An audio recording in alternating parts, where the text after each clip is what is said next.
समाज गठन शिक्षार भूमिका विश्लेषण कर।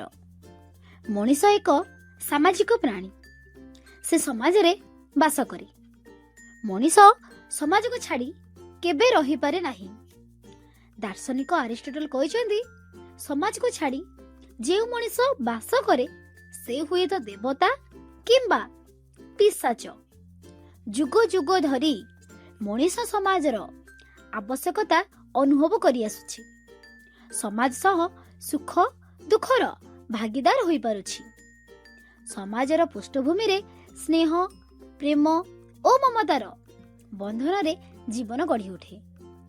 मनीष जे समाज रे बसवास करे ताहार सामग्रिक उन्नति कामना करिबा सह उन्नत समाज गठित करिबा ताहार कर्तव्य। मनीषर एही लक्ष्य और उद्देश्य को शिक्षा ही पूर्ण करिथाए।